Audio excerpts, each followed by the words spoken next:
নৈহাটিতে আচমকা jute mill বন্ধের ঘোষণা, হঠাৎ বন্ধ নৈহাটি জুট মিল।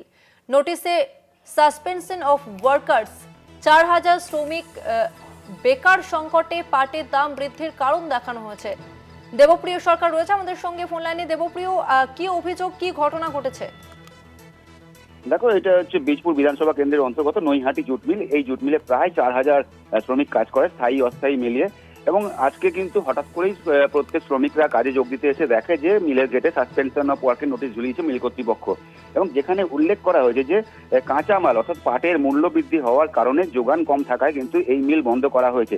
ফলে কবে এই মিল খুলবে তা কিন্তু কোনো উল্লেখ নেই। ফলে এই মিল খোলার ব্যাপারে যথেষ্ট অনিশ্চয়তা তৈরি হয়েছে। এবং এই বন্ধের ফলে কিন্তু এই 4,000 শ্রমিক কিন্তু সম্পূর্ণ বেকার হয়ে পড়েছে। এবং প্রত্যেকেই যেটা জানাচ্ছে যে এই জুট মিলে কিন্তু কোনোভাবেই কাঁচামাল অভাব হতে পারে না, এবং মজুদ থাকা সত্ত্বেও কিন্তু চক্রান্ত করে এই মিলটি বন্ধ করা হয়েছে, এমনটাই কিন্তু অভিযোগ এখানকার যারা শ্রমিক রয়েছে এবং শ্রমিক নেতারা রয়েছে প্রত্যেকে কিন্তু অভিযোগ করছে। কিন্তু আসল কি কারণে বন্ধ হয়েছে তা কিন্তু এখনো স্পষ্ট নয়। কিন্তু মিল কর্তৃপক্ষের দাবি যে কাঁচামালের মূল্য বৃদ্ধির কারণে। শ্রমিকরা। ধন্যবাদ জানাবো তোমাকে দেবপ্রিয়।